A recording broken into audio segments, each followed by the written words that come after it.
This is the Absolute Business Mindset podcast, created and hosted by Mark Hayward. This podcast will interview entrepreneurs, business owners, and people in their careers. We will delve into their journey to success, key life milestones, and go deep into their area of expertise. Get ready to learn from others' successes and failures. Today we have John Papaloni. Hello, John. How are you? I'm doing very well. Good. I'm so glad you could join me today. We're going to have a conversation about your journey to success, where you are now, and we're going to talk a little bit about your experience, and you have a varied experience, which is going to be absolutely fascinating. Then we'll go into your area of expertise with real estate and sales and your new venture, Just Ask John. So let's have some fun. So first things first, you said to me that your first job was in McDonald's. Yes, and I actually got an interesting story on that too. Oh, please tell me. Go for it. So basically, when I was young, I was about 14 years old, getting close to 15. And I wanted to, I was totally into DJing and music. And I like, really, radio was my passion, but I thought I'll get into music, DJing and stuff. I can build my way into that. Yeah. And I was, like when I was in school, my dad, used to give me pocket change to, whether I'm going out with friends, for a movie or whatever and all that. So I being inquisitive, I thought maybe he'll pay for my records too. And that was a laugh and a half for him. So he says, whenever you go to work, you can buy whatever you want. Right. Supplying education and a place to live, and that's about as far as it goes. So what ended up happening is I said, okay, you know what? I'm going to get a job. Right. So I got hired at McDonald's, and I was literally there, and I worked as many hours as I can that allowed me to buy the records and equipment I wanted. Right. So my dad said this, didn't actually think I'd go through with it. Right. So I'm coming home with all these things. I said, oh, where's this stuff coming from? Right. All these records, whatever, and all that. And I'm working. He goes, you're spending your whole paycheck. Hey, you said when I get a job, I can do whatever the heck you want. Yeah. Well, I learned later on, he didn't totally mean that. Yeah. He thought I was taking too much time away from school to do this. And to be honest, he might have been right, because I was never really a big scholar. School wasn't my thing. I did it to go through with it because that's just what we're programmed to do and told to do as a kid. Go to school, get a good education, get a good job, the same old thing everybody does. Yeah. So I ended up getting it. Now I flew and everything was fine. But the exception is I didn't have an amplifier and speakers for my system. So I thought, okay, I'm going to go out and buy a stereo system. That did not go very well. Oh, why?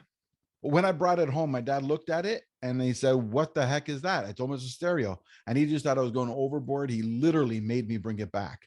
Oh, okay. So he was supportive until he saw the stereo. And then for whatever reason, you know what it is? I don't think he understood what the other stuff was. Right. He just looked at it. There's more crops coming into the house and just let it go. He knew what a stereo was because my brother had it, my sister had it, you know what I mean? Like, so, old family immigrant, right? And he's like, that's a waste of money, like, so then I ended up working at McDonald's to get all the money. And eventually I found a backdoor way of getting one in. My brother brought one over and kind of just because he had moved out already and so he brought one over and my dad kind of let that slide. So I got my way out around that. And I remember I got onto the baseball team with McDonald's as well. So this is how this ended. We were in the playoffs, like for the league. Right. And I was scheduled to play. I was really good at playing baseball. Like as an example, I was able to hit home runs at age 15. Right. My pitch was like 90 miles an hour. Mm-hmm. So I was really talented there, natural talent. Right. So I was excited to play. Then one of the managers, like the second in charge, had scheduled me to work on play day, but the person who was in the league was the general manager. So I thought, he's the general manager, he'll move me off. Yeah. Well, not really. What he said was that if you got scheduled, I'm sorry, there's a blip in that, but you know what? That's so-and-so is in charge of the schedule. I'm not going to change that on her. Oh no. Well, he goes, if you can find someone to take your place, then great, come on to the team. If you can't, then sorry. So I was determined. I tried to find somebody. I didn't find anybody. Game day came in and I thought, I wonder if they talk to each other. I'm going to try. Right. So I went to the game. He goes, oh, you found somebody? Oh yeah. No, I didn't find anybody, which you figured out later. I played the game, had a blast, and then I got fired. Oh no. But so that was an interesting moment. But from that point in time, I didn't go back to getting another job right away. When summertime came around, now I was like, and I decided I was going to continue DJing. I started getting little gigs here and there. And at this point, and I was almost 16, so almost getting my driver's license. So just had to show up. I started doing house parties at first. Then once I got my driver's license, I started going for the nightclubs. But of course, I've been a few months without income or very little income, because how much do the house parties pay for a 15-year-old, right? So it's one of those things I thought, now what do I do? So I took on a part-time job at a gym, working in the pro shop. Right. A friend of mine recommended me there because he worked there as well. And I did that throughout high school. So that's kind of how I started my DJing career. And let's go a little bit into your DJing career, because it's really important. It's an important part of your story. Your DJ, and you've talked about buying the records, and were you using LPs? Were you using vinyl? Absolutely. Oh, wow. So I believe that's the way to be. And what did you? Because there's through here, there's radio host, and there's involvement in radio and DJing through the early part of your career. Yes, this is exactly where I was heading into the story. Right. Okay. Because like I said, my main intent was to get on radio. So in high school, grade 12, I believe, like the second last one before you graduate, I did co-op at a station here called Z103. Except back then it was called Hot 103, but it's the same station. So I did a co-op there. I'm thinking, get my name out there. Maybe I'll get recognized. And that was my intent. I lasted there even a little bit longer beyond the co-op. Didn't go the way I planned or thought it could, but it still was a great experience. And I learned a lot of what goes on in the scene. So it did help me a lot. Then I became a bigger name in DJing, and I got a lot more serious gigs within the clubs. And I found a way on radio, because each nightclubs would do live broadcasting.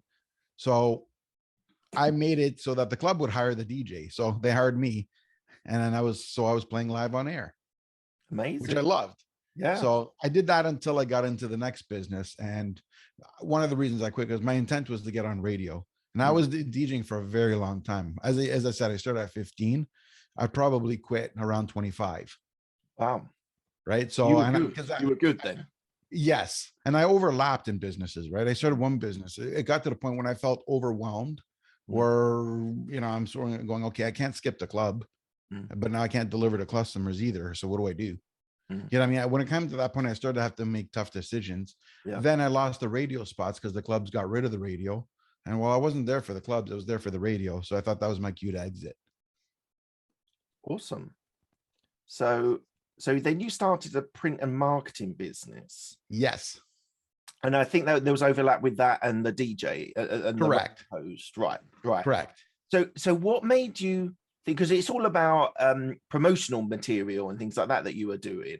So what was that a continuation of your experience within radio and DJing, that the promotional materials were important? Did you see that as an avenue where you could start a little business? No, actually, that came by fluke as well. Okay. Right. Like what ended up happening is that, remember I said I worked in the pro shop, right? Yeah. So I met a lot of people there, and I met one guy that used to work for a major company that did a lot of major products like Reebok, Brooks, whatever. He was a design guy, right? He was into designs. And I bought my first computer on my own. Like I had computers since I was 13, but it was always my brother bought it with me, or my sister bought it with me, right? Like, and you know what I mean? This is the first time I bought my very own computer, and I was setting it up, and I was doing it while I was at work. Wow. So my friend, who, still friends to this day, walked by, and because he used to play squash, and pro shop was right by the squash courts. And he saw my computer, and he says, "Oh, do you have this program and that program?" I go, "Yeah, I got it." He goes, "Let me show you some stuff." So he started showing me some design stuff. I thought, wow, that was cool. Like I wanted to learn, right? And I said, you know what? When I got out of high school, I never went to school. I just dropped.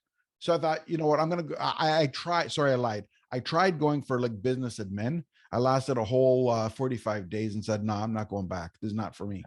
Okay. So then I said, you know what?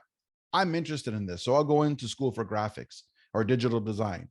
Yeah. So I signed up right away. Once he showed me that stuff, it interested me. I signed up. I finished the program. And then during that process, I started a business, where I started reselling print because I found a wholesaler that would help me, help me in terms of pricing and quantities and everything. So I started, my first client was Bali Total Fitness. Yes. You said this Right. is your first major client. Yes. And they were my first, and they started off just as business cards, right? They just started, oh, here's a business card, do our business card. Then a friend of mine there as well, the guy, sales guy there, says, hey, you can start a little business card business. I thought about it and said, you know what? This is easy because I had enough time, to do this at the time because I wasn't that spread out and it was still small enough. I kept getting bigger and bigger and bigger, more and more and more and more. And then all of a sudden, I didn't have time for anything else. I kept the DJing going, obviously, but that was Fridays and Saturdays. And at that time, it was all corporate. So I didn't have nighttime deliveries. So it worked out fine. How did you win that first client? I'm just interested, like at the age, however, in your 20s, you were relatively young. You were starting out on a business. You had the technical skills, you had the graphics skills, but there's a whole element of business which is all about sales and building relationships and being able to close people. When you were closing your first few clients or your major client, you said Bali Total Fitness was your first major client, right? How did you actually close them, or was it that it was someone that it was friends with and it was easy? But I really want to hone into that sales side of it. Yeah, well, really, I just bumped into my buddy who he was the general manager there at the time. And he just said, we need business cards and head office can't send it to us for a while. I'm in a rush. Do you know anybody? So I printed his business card up. And when he suggested you could start a little business card business, then I said, well, can I count you in? So he got me in there. The only condition was they wanted 60-day terms. That didn't matter to me. Pay me 60 days, pay me 40 days, pay me 90 days. What difference does it make? Right? It's not like it was a company that'll go under the next day. It was a company that was pretty established. I wasn't worried about it at all. And to be honest, at that age, it never occurred to me that somebody could not pay. So I just started printing business cards. Then he started showing me other stuff that he printed. It's like, I could do that too. Right. So he goes, well, what do you do? I thought it was just, I do everything. So then I started getting a lot more printing and I just got busy enough that I no longer worked the pro shop and I just DJ'd and print during the day. Like it was really awesome. And that's when I learned networking and sales a bit. Yeah. I even thought I can go beyond and I'll join them on a sales level, believe it or not. I took a job with them for sales. Right. And it was funny because I developed such a relationship with everybody in the organization that head office did the final interviews. And the guy, I remember, he sat me down and we went through the interview. He goes, I'm not going to lie to you. He goes, based on our conversation, I probably would pass on you. He goes, I just don't think you're experienced enough in sales. But he goes, I'm not going to lie. There's not a damn person in this building that does not want me to hire you. And he goes, I'm also not the type to go against everybody as well. Right. So I ended up getting a job, but they sent me to training. Right. That's where I built more sales skills as a result. And what was that training like? What sort of areas did they touch? Can you just sort of give us an insight into that sort of sales training that you had? Oh, I was going back a lot. I was everything from approach to tactics to follow through, closing.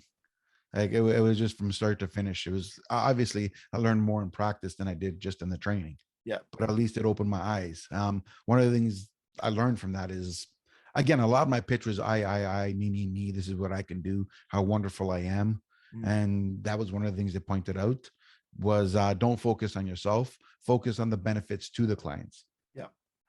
Right. So I learned how to change that portion of it. And so you had this business. It was just you, was it? It was always just you, the business you did. You didn't look to hire anyone or get anyone else involved. Oh, heck no. I eventually, I learned a lesson there with when I lost the Bali Fitness as a client down the road. What ended up happening is I was a dead end there, right? Like I'm going, now what? So I ended up figuring out a new tactic.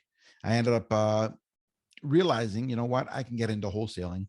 Like what product, what is out there that nobody is doing? Everybody wants large business, large corporations. Everybody wants, large orders. Yeah. but everyone's ignoring the small stuff because they just don't think it's worth it. So I had an idea. Why don't I assemble? And I'm going to use print as an example. Because this is how everything else built out. Mm. I decided that, you know what, as an example, I could fit 60 business cards on one print sheet. There isn't a person out there, a printer that wants that business card.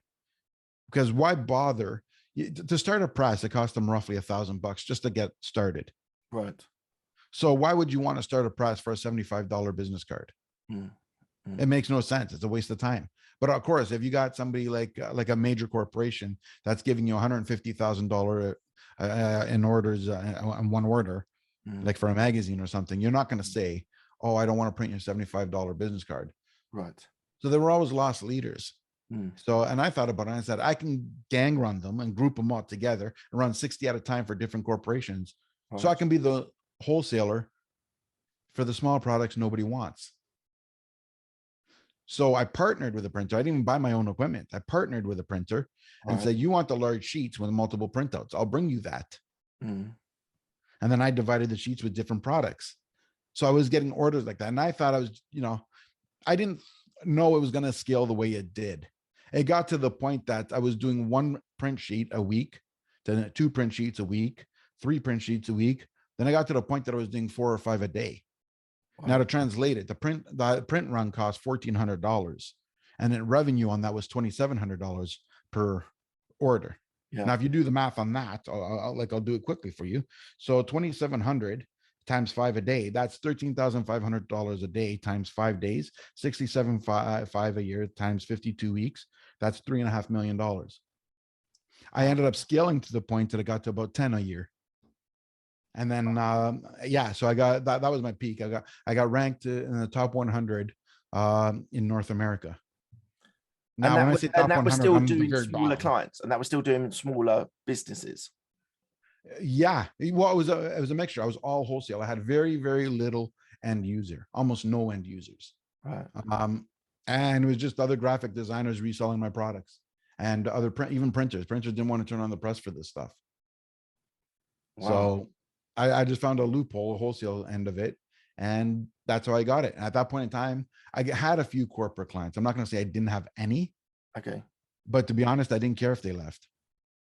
Not because I don't want the business, but because I was so busy with the wholesaling that the attention these big corporations would need wasn't there for me. I really, at the time, it was insignificant to me in comparison to the rest.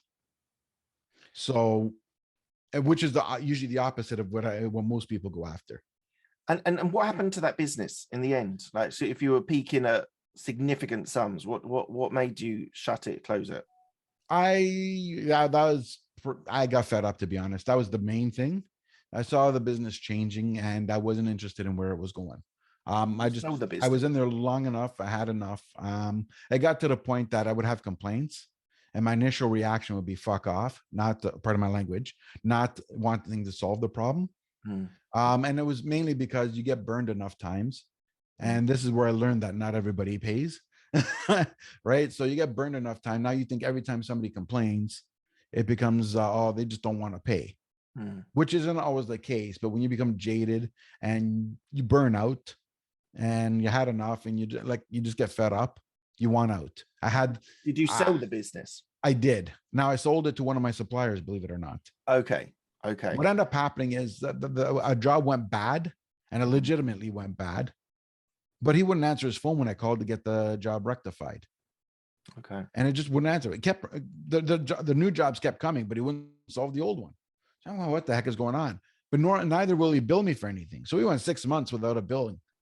I had not one bill, right? And all of a sudden he came around the office talking buddy, and I'm sitting there going, "You're not here for buddy. You're here because you haven't been paid yet. And it's been 6 months, and now you want me to pay." And so I knew that. I mean, that's just natural business instinct. Yeah. So I said, okay, let's break the bring the elephant in the room here. You're here for money. No, I'm not. No, you're here for money. Let's not play in. He goes, okay.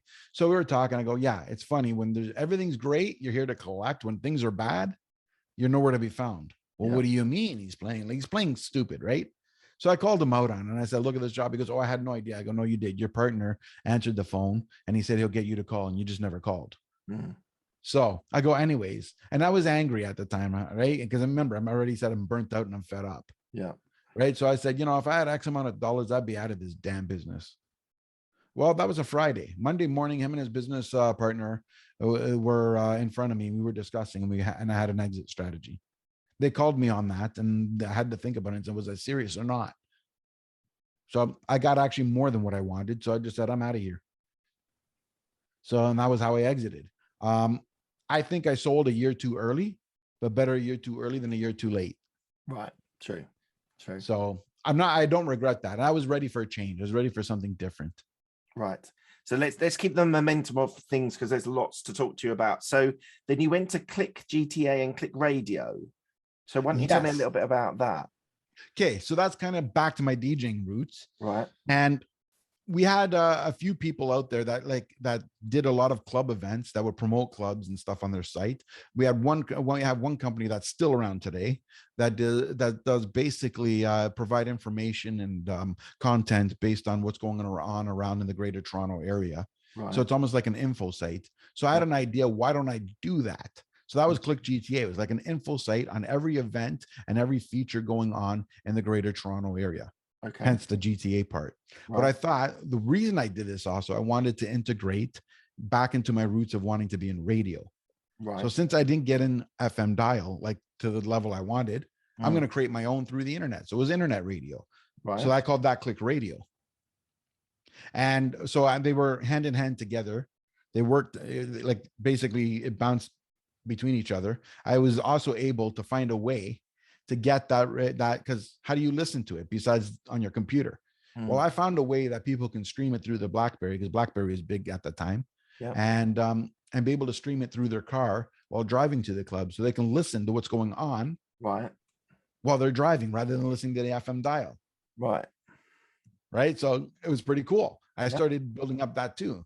And it was exhilarating. Like it was what an experience. And that's how I started getting into the online world. Right. So obviously revenue came from the clubs paid us for the live streaming. Yeah.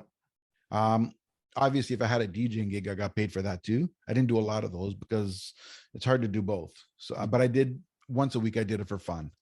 But then I also got to we had advertisers, and it's not the same traditional advertising as the FM dial where you're listening to it.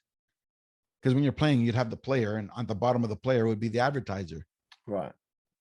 So it was a way for people to listen without having to listen to constant ads. So it kind of worked the best of both worlds there. Yeah. Obviously, we have banner ads on the thing. We had sponsorships. So it turned out to be a pretty decent business. It was a lot of work, I'll tell you that much. I mean, a lot of details, a lot more details than my other previous businesses. Right. Because let's face it, you had to be on the ball. Connections could break, and if people aren't paying attention, they think they're streaming and they're not. So there's always something on there. And just to clarify, even going back to the print business, I had 23 employees. That's how I ended. Okay. So I did scale, and then the radio part I was trying to scale as well. Right. So which would have been great. And was the scaling to larger areas, covering to different geographical areas, or how were you scaling that business? I started doing multiple streams per night. So it's not just the one club. I can promote multiple. And it's not just clubs. I'm using clubs as an example. We could have events and festivals as well. There was plenty of opportunities, right? We can also have promos where sometimes, I'll give you an example. A gym would have a launch day. So we can, stream live from the gym. So we have music going on at their event. So we're providing the music as well as streaming and advertising during the event. That would be the time we would talk over the music and to let people know what was going on instead of just relying on them to look on their phone. But that's a lot of technical. And knowledge. That's why I said that it was more detailed, because there's more room for error. Yeah. How were you actually streaming it? How were you able to like say an event or a club night or whatever it was? How did you stream it to the internet? Well, that was easy. I mean, it was the computer and ultimately that pushed it to the internet. We'd have Right. the stereo system that go into the computer Right. through connectors and stuff. Right. Now there was streaming apps out there. Like there was apps and it wouldn't be apps back then. It was programs. We had programs there that posted it to like a server, and the server would push out the music, and the server was connected to the website or through my app. Right. And did you ever lose connection? I'm imagining at that stage it was still like internet connection wasn't perfect then. So how It were you was. able to overcome those issues? I rarely lost connection, but that's why I'd have to always have somebody monitoring it to make sure it didn't go down. Right. So it was not flawless like my other stuff, like where I could not be there and it would still run. I don't have to be there, but somebody's got to pay attention to make sure the levels are still bouncing. Yeah. Right. Like that and all that. And it's not a very hard fix. Now, my biggest expense in terms of that was the portable internet, because often we would rely on Wi-Fi at whatever venue that was there. But as you know, sometimes Wi-Fi is not reliable. Yeah. So back then I had to have a connection. I couldn't just tell them that they're not going to get streaming because they can't connect. So, and it's not like today where you get 40 gigabytes for $30. Yeah. Back then you're paying like $30 a gigabyte. Yeah. And the number of times that I had gone, and used that online or the portable Wi-Fi at $30 a gigabyte or $35 a gigabyte. I had months where I've had a $700-800 bill, put it that way. Right. So that had to be budgeted for. I learned that one the hard way. Right. And you closed those businesses because I did. And did you close them? You didn't sell them? Correct. And why did you decide to close them rather than try and sell them to someone else? At the time, my parents fell ill. Well, my mom had Alzheimer's and she went to a retirement home, but that I was still able to continue with. But when my dad got sick as well, at that point in time, I was at home with him, and it was too hard to rely on other people to do everything because it just increased staff, increased expenses. Yeah. And without having anyone going out there and doing major sales and increasing sales, yeah, it went from profitable to a loss. And I thought, since I'm off indefinitely and I don't know how long I'm going to be gone, right, I don't know if I want to keep losing money until I can recoup. Plus, I also saw a shift in the market. So I would have to transform the business to adapt at the same time. So I thought about it and said, that's going to cost even more money. So I've got to spend money to adapt and transform. And I've got to spend money to be more employee driven than I already was. Right. So I looked at that and I said, you know what? Maybe this is a sign to cut out. Okay. So you took some time out with your parents, and then you pivoted to real estate. So we're coming up to where we are now with your expertise that you've got now. And one of the areas is real estate. Yes. So why did you think real estate after printing, DJing, radio, online radio? Why did you think real estate? Well, my parents used to be landlords. And I remember as a kid going to the homes to collect rents and do whatever repairs or anything that he needed to do. I used to go with my dad then, because back then we were pretty close. And I used to go with them, and I used to be around that all the time. Yeah. I used to go to open houses just to look for curiosity. So I started to think about it and said, you know what? I'm not going to go back and do what I already did. Yeah. Markets have changed. So what do I want to do in my life? So I thought, since I'm going to open houses already and I'm doing it quite frequently, so obviously I have an interest in this. So why not pursue it and look into it more? And maybe instead of doing it for free, I can be at open houses to get paid. Right. So that's what piqued my interest. And then as I learned more, I took more interest in it. And your current business and real estate agent, would you cover the Toronto area? Yeah, I cover the Greater Toronto area and surrounding areas. Right. And so you're now an agent where you're finding people. We call them estate agents in the UK. You're essentially an estate agent finding people with want to sell homes and buy homes. Correct. And what's that experience? So I've got some property experience. I own a couple of properties myself. How is real estate agent? How have you learned things from your previous jobs and businesses that's now helping you in the real estate? Because there's obviously transferable skills. What sort of skills do you think now? Do you think back, oh, well, I'm glad I did that because I can now implement that in the real estate business? Right. Now, the first thing I can learn, I can answer in one word, my most important feature, patience. Right. Right. Because it's not as easy as just finding something on the internet, throwing an offer through the through an email, and boom, there you go. Because a lot of times what you see in the internet and what you see in person aren't the same thing. Yeah. And a lot of times it's also people skills, because sometimes what people say and what they actually are looking for are not the same thing. Yeah. Right. So it takes the patience to sit there and try to understand the person and not try to rush them. Because at the end of the time, if you're rushing them and you're trying to pressure them, even if you convince them to buy something, you might convince them to buy the wrong thing. And that just causes other problems. Right. So if you understand what they're looking for, you can help them find the right thing that works for them. Right. Yeah. And that's the thing, right? Also, I learned how important it is to take action quickly. Right. I'm a very, very quick action taker. Like a lot of times, if I had an idea for you, my indirect thing is, why haven't we done it already? It's not really like we should do this. Yeah.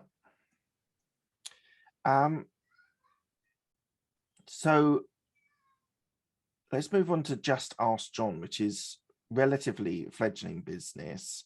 But again, you're sort of helping people. You're trying to help people with their business ideas. So tell me a little bit about that business. Right. It's a coaching business. My official launch is actually in the new year. Okay. I mean, it's there, it's in the background, and I'm already signing people up. But my official launch isn't to the new year. Okay. And what it is that it's like sort of the next step. I've taken what I know, and how do I pass on that information? How do I help develop other people so they can replicate what I've learned and maybe avoid some of the mistakes or learn from the mistakes that I made? And it's just a way to help other people scale and grow. Are you looking to do courses? Are you looking to one-to-ones, group sessions? What's the format that you're going to use? I'm doing both group and one-to-one. Right. I believe, especially for the industries that I've been in, it comes with a lot of questions. And I'm not going to say I'm never going to do courses, but I believe more in the interaction part of it, because no two solutions are the same. Yeah. Where do you think all this entrepreneurship came from? That's a good question. It was just natural. It's one of those things that I just like doing stuff on my own. I don't like to be told what I can't do, because I'm going to find a way to do it, even if it's painful. So it's one of those things. It's almost like it's like the need to create or the need to do it is out there. It's like you're choking and can't breathe if you're not doing it. Like I don't regret what I've done and failed at. I regret what I didn't try. Yes. Yes. And what do you feel the difference is between selling products? You're saying things like your printing business and the radio, to actually selling services, which is a different thing. What do you think the similarities and differences are between that from a very practical experience of yours? Okay, well, service is like you're selling the invisible. People may not necessarily understand why they need it. Where product is very simple. You're selling a product, whether it's printing, a phone, whatever it is, it's a product. It costs a certain amount. You either want it or you don't want it. Right. Like it's very simple. Now, we'll take a service. We'll take coaching as an example. Yeah. Sometimes people believe they can do it on their own. Like, I can Google everything. But sometimes a certain experience you have, you can help direct them so they can avoid that mistakes. But they don't know that they need that. Right? Because everybody gives it a bunch of advice. Let's face it. There's not going to be a shortage of advice out there. Yeah. Your brother, your sister, your mother, your friends, the people you have never met, all have advice for you. Yes. But the difference between that service like coaching is typically A coach has been there, done that, and has already been where you want to go. Yeah. So they can teach you the path and the adjustments they had to make along the way. Yeah. Right. So it's highlighting the difference of going on your own versus having someone to help you. Now, some of the ways to sell that service is through content, as an example. Yeah. Right. Like when you build content, I lead through education. Yeah. Right. It's like even part of it even comes in through selling a home. Right. I lead through education. I teach people how to sell their own home. Now we know that 97% of the people are not going to do it. They may think they're going to do it. They'll open up the computer, look at the screen and go, nope, and then call somebody. 3% are going to say, I got it. I'm going to do it. And that's it. That's fine because they never wanted to use you anyways. You can't sell somebody that doesn't want to buy, no matter how you turn it. There's always going to be an excuse for that. But if you start off by education, you do education through content, whether it's YouTube, Instagram, Facebook, whatever. Helping people helps you in service because you're showcasing your experiences. You're showcasing your talent and everything you know. And it proves that you're the expert in that field. Then what ends up happening is people say, well, if I don't know, John's got to know, which is why my slogan for the Just Ask John is when in doubt, just ask John. Nice. One of the things you said in the research is that personal development has been really important for you. Is that upskilling using like books? Is it courses? Is it what's important to you for personal development? Well, I've been through a lot of things like conferences. I've done conferences.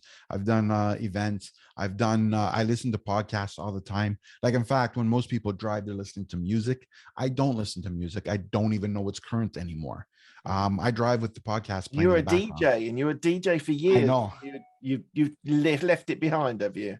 I did. Actually, remember when I said I got into DJing, my ultimate was the radio. So the radio was more important than the music to me. Right. Okay. Right. Not that I didn't like the music. Don't misunderstand me. Yeah. But it wasn't my objective.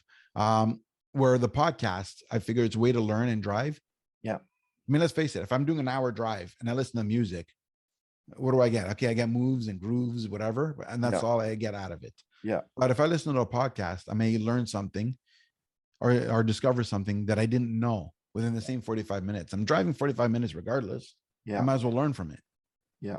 I can use Audible to get so if I don't want to read the book, I can use that while I'm driving too, so it could be read to me. Yeah. Again, conferences I think are huge because not only do you get the learning aspect, but you also get the networking and interaction from it. Yeah. You can ask questions on a podcast. What are you going to do? Talk to your phone, right? So, and I find from history, the person who has the most questions usually are the ones who are learning the most from it. Yeah. And are there any of your favorites, like the courses and things that you've done? Is there anyone that you'd say has had the biggest impact on you? When I started this personal development journey and wanting to learn about it, and like when I converted from that music to personal development, we'll say, the person that I used to listen to and follow a lot was Darren Hardy. He was at the time the publisher of Success Magazine. And to this day, I've read his books, Compound Effect. I forgot the other one, but The Entrepreneur Roller Coaster. That was a main key one for me. Now I still have other people that I follow. Like right now, one that I follow a lot and listen to a lot was Stacey Tushel. She has Foot Traffic Formula. There's other ones as well. There's some people even in the real estate business as well that I listen because I'm in that field. Yeah. So there's a few. Okay, cool. And what's the, so we'll come on to sort of the future. What's the next plan for the next 2 to 5 years for business, sales? Just Ask John. Where do you see all of this going? Right. So I'm starting in the new year, like I said. One thing is I'm finding a buyer's agent. My objective is people looking for a home. I have no intention of showing them homes anymore. Okay. Not because I'm not willing to do it, but part of the scaling and part of the larger plan and growth is you got to build up a team. Yeah. You're doing it all by yourself. You're always stuck in the same rat race. Yeah. So part of my building is finding a buyer's agent. And I'm gonna maybe might find more than one so they can have specialists in different areas. So if somebody's looking just say in the west end of Toronto, I have one buyer's agent that can go help them because they know the west inside out. Someone's going on the east side, vice versa. So at that point in time, expand your reach, you expand the number of people that know you, and you know, the more people around you, the more you get to learn, the more you develop. So by doing that, I've eliminated some of the footwork, and I've also created a bigger market. So I will still focus on the listings, obviously, until I outgrow that too. Then I will get a listing agent. Right. So on top of that, I'm upping my content game. Again, right now I'm doing two recordings a week. One's a podcast, one's a short. Okay. My intent in the new year is I'm going to be daily. So, and that's part of the coaching too. Remember, I said learning through education. Yep. So that's part of the plan there. Now, with this, what platforms are you going to use? You're going to use podcast and YouTube to do the shorts. The shorts, yes, I'm going to do actually to do the shorts. I use all social media. I use a program called StreamYard. Yeah, I'm able to even go live simultaneously to many platforms. Yeah. No, it's really good. It's really good. I don't use it myself, but I know people who are in this podcast area that use StreamYard, and they can publish to YouTube, Facebook, all at the same time. It's a very useful tool. Exactly. And believe it or not, right now I use LinkedIn a lot, and I've got on the TikTok bandwagon. I didn't originally. Originally, I looked at it and said, I think this is stupid. But I found other ways of using it. I mean, you know what, as I looked at it and I said, it's okay for entertainment, but I don't see a business sense in it, right? I'm not going to go around, stand in front of the camera and do the dummy dance just to get attention, right? But again, I found different ways of using it. I thought, why not create a clip, a 1 minute clip? Go on. Yeah, go on. A 1 minute clip where I can give an educational piece of information in that 1 minute, then post it on TikTok.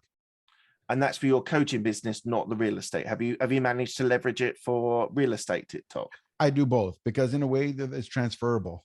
Right. Where the difference is with the coaching, on my coaching platforms, I'll talk about the realtor and what and some of the things they can do to leverage their business.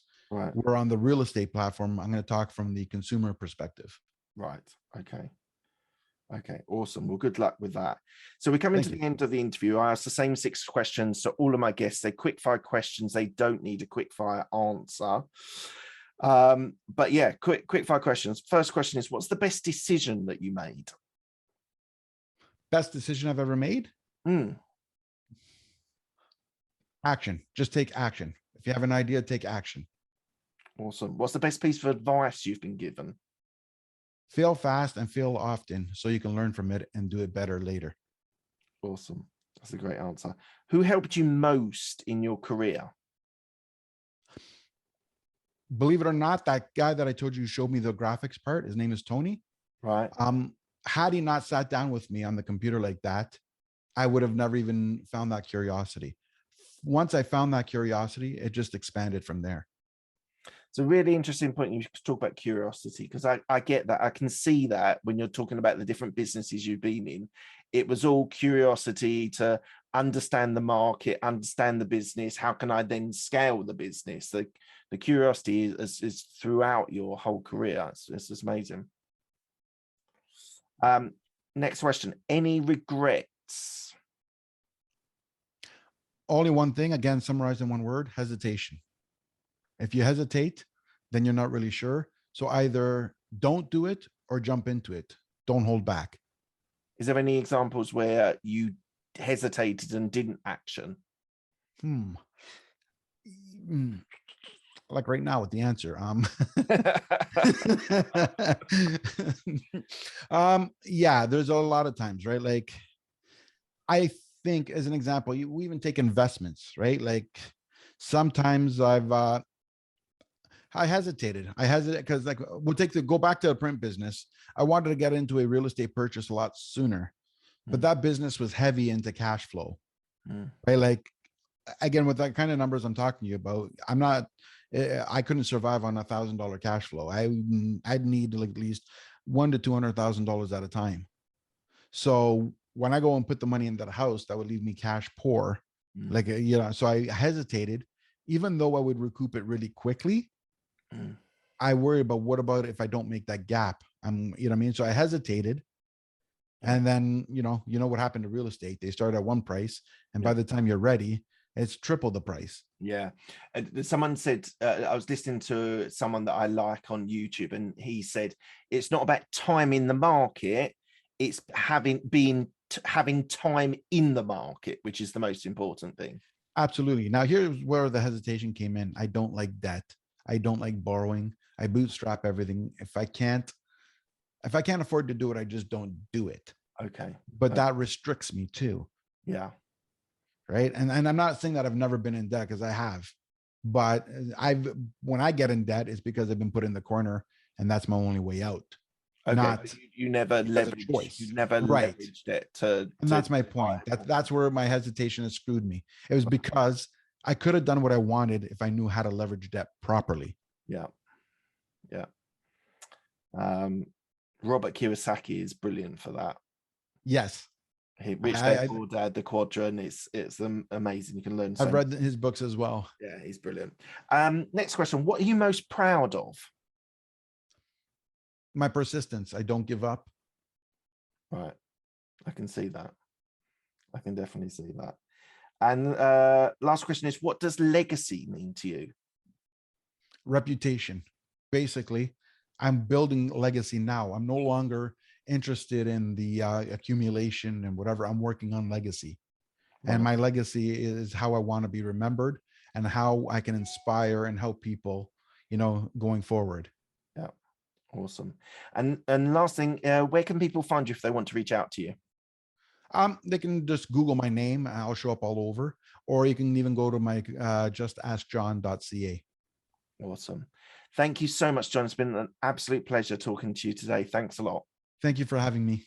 Pleasure.